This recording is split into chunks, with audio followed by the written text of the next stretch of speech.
Yesterday turned into kind of a planning day and all that stuff, but Harold came by and asked for a little bit of help, and so we actually fiberglassed these two seats. They were well, this one actually had a layer of fiberglass on the top, but we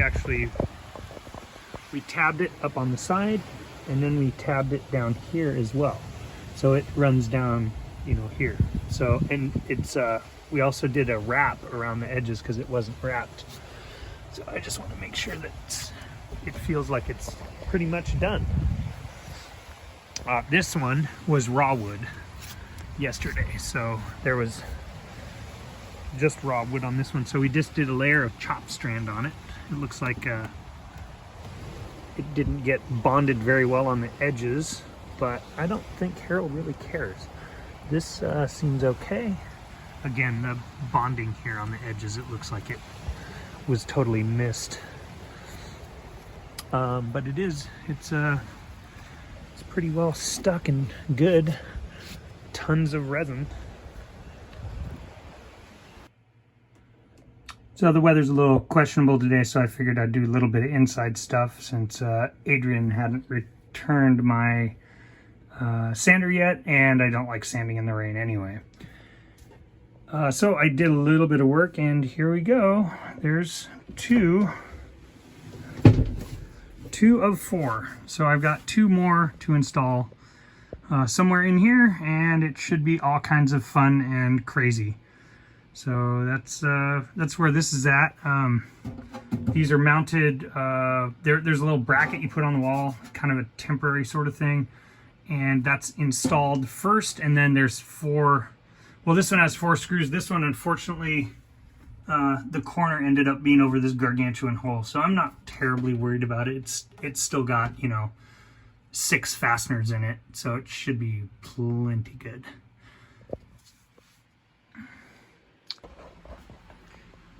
The bracket is installed, which is great.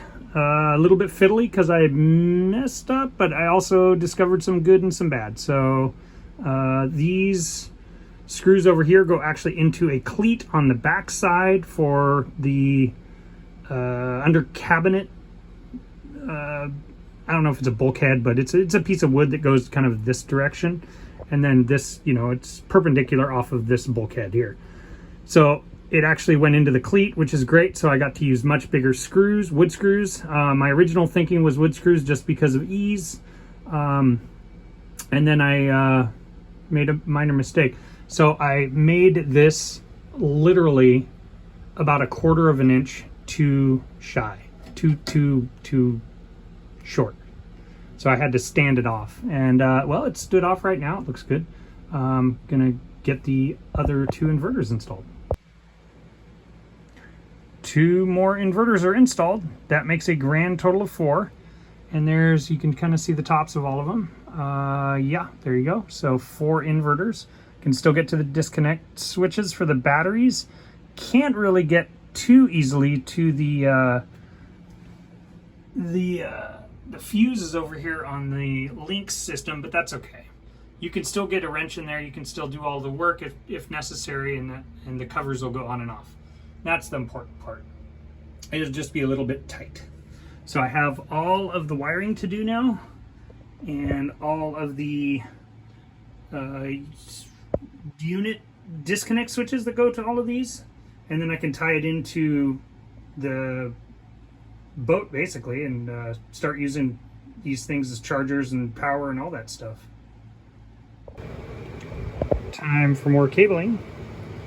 These are going to go, these little shorties, these are from the inverter to the disconnect switch. The longer ones are from the disconnect switch to the Lynx power distribution, and then these are just going directly from the inverter to the power distribution. 3/8 lugs. The other 3/8 lugs are already on here. 1, 2, 3, and 5/16, or I think 8mm. So they're 8mm on the inverter charger and the Lynx powering.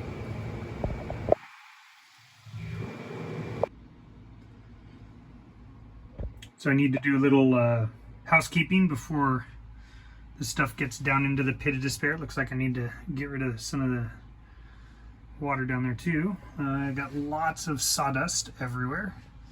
I mounted these isolation switches for the inverters, and all of the cabling is now, the DC cabling is now in. I need to get 2 more of these blue, let's get this light, production, yeah,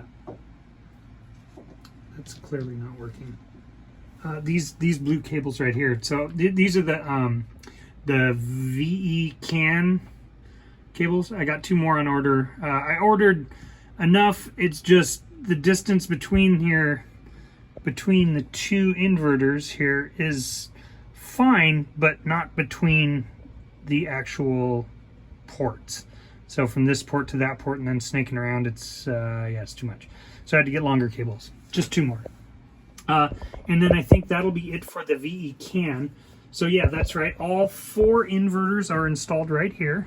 You can see the other one's kind of back there. There's 1, 2, 3, 4.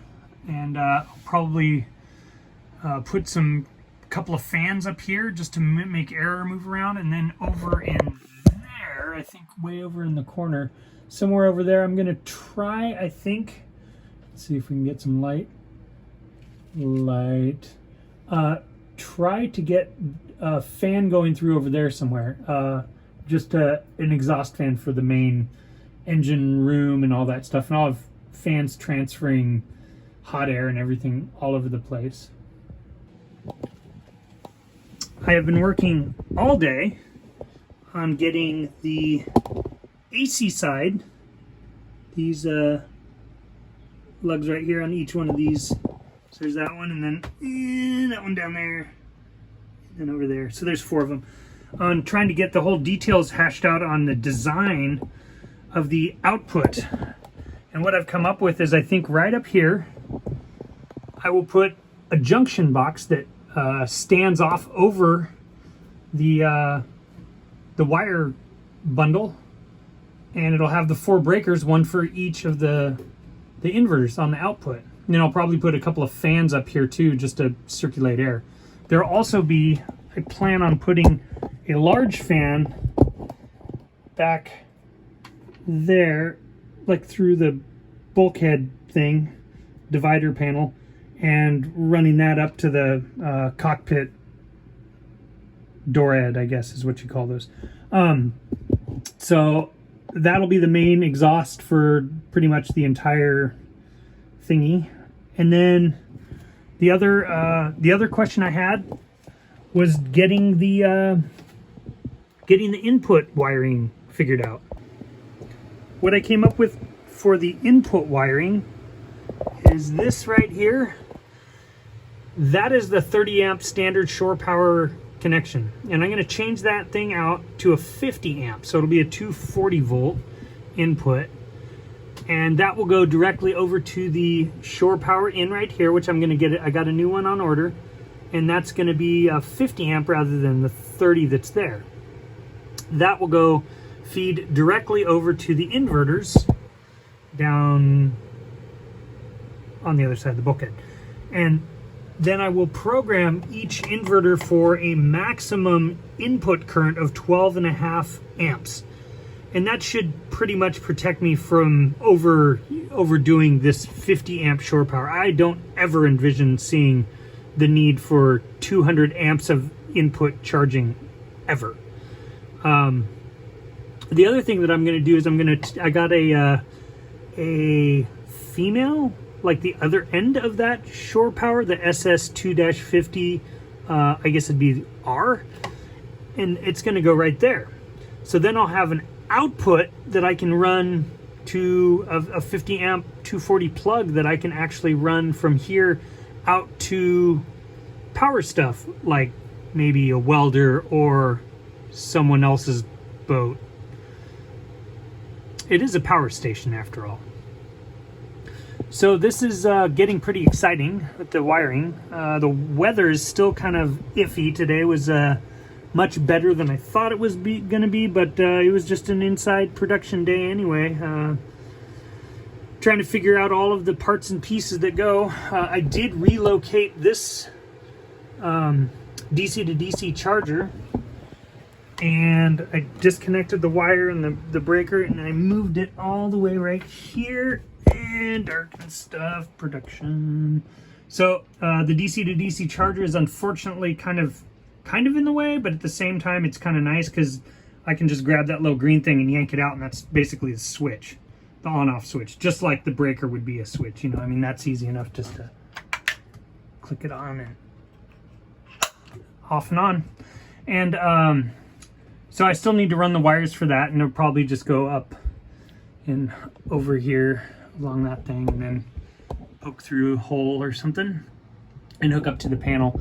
I think for the 24 volt side, now it's all dark, of course. There is the solar, there's a 6-position solar fuse block right over there on the other side of the inverters. I think I'll tie the 24 volt side into that. That way the solar can directly charge the 12 volt house bank without any transferring of power or having to go through other stuff. The panel, the distribution panels, or any of that. This is done. I got the DC to DC charger rewired in its new location. It does make this a little bit narrow, but that's okay. This is not designed to be going in and out of or spending lots of time in. But I also got the solar charge controllers, the battery side, all wired up into the fuse block, which is way over there, that thing. I dropped the same screw twice while I was installing it, trying to figure out how to do it so I didn't drop stuff. And luckily, both times, it did not go down into the pit of despair, which I think is pretty well empty at the moment. Let's see here. Yep, there's the float switch way down there. I still need to clean.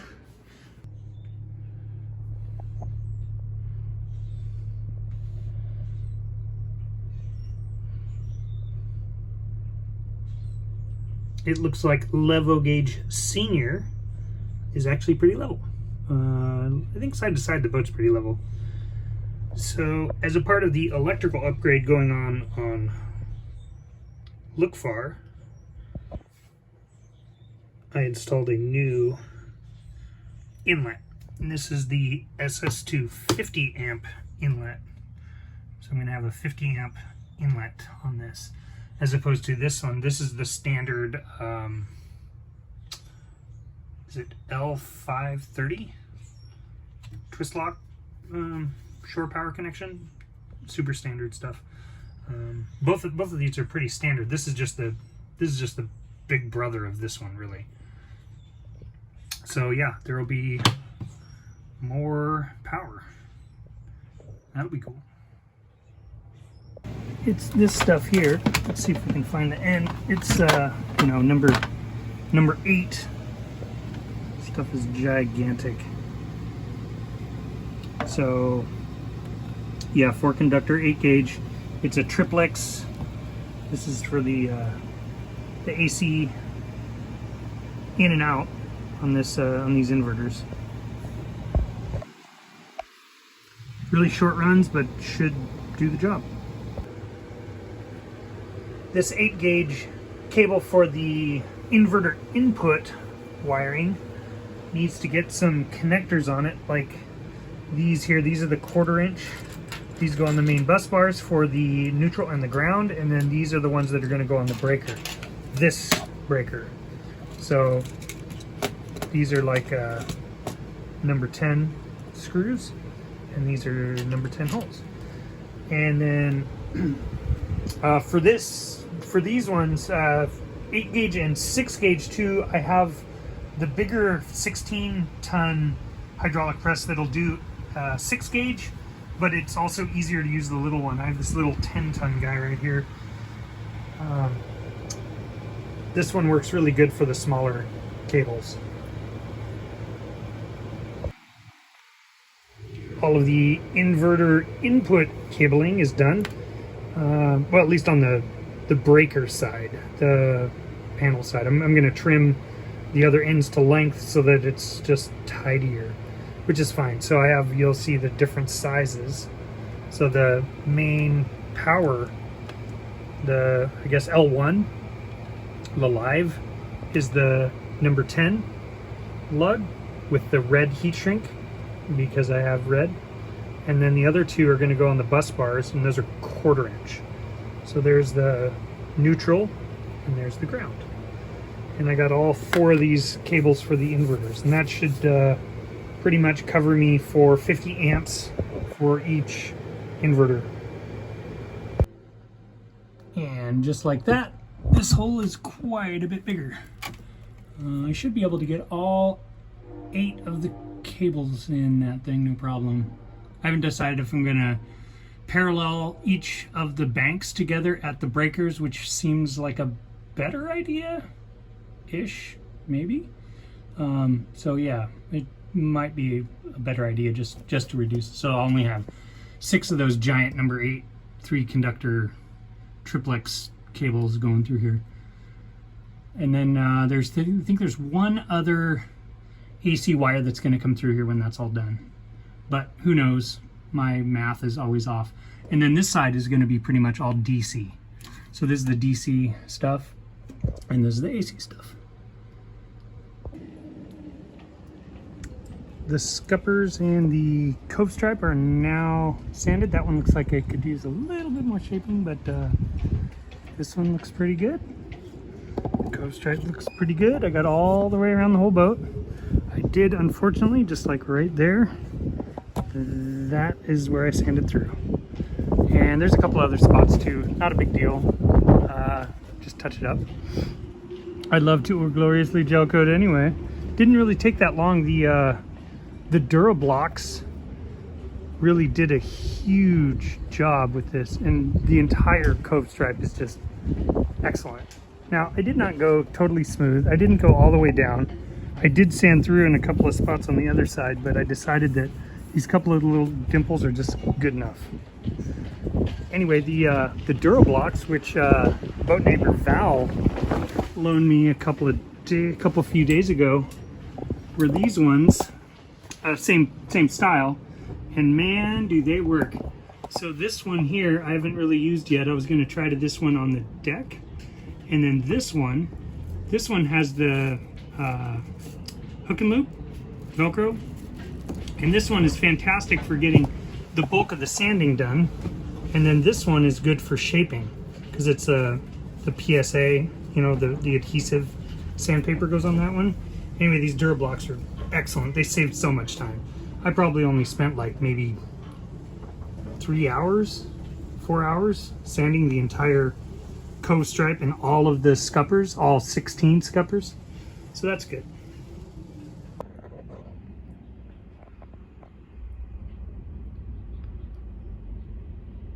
I had a go at trying to notch this cross piece yesterday, and it really did not work out.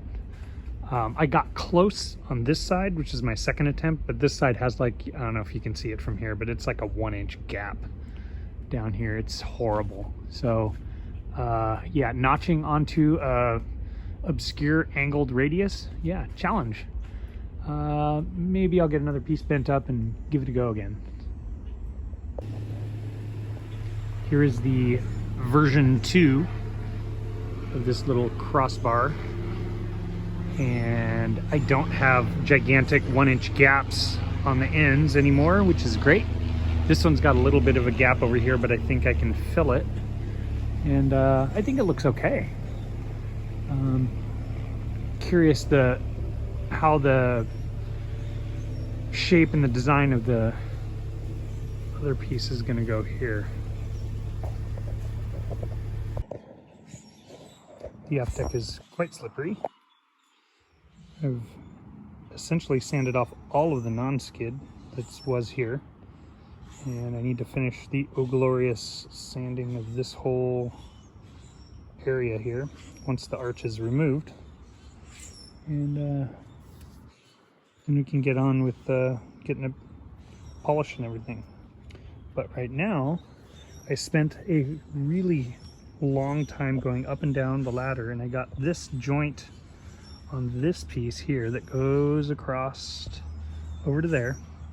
And I spent probably 20-ish trips going up and down to get the fit pretty good. I think it's okay. The backside has a little bit more gap, and I think it's doable though. I think I can fill that. That's the other one that I tried was just, there's no way I was gonna be able to fill a 1-inch gap with the way I notched it. So this should work out okay. It's certainly fits a lot better than the last one. I think the look is okay as well. Kind of what I envisioned. Just need to come down into it like that. Not a true 90, because it would be next to impossible to notch.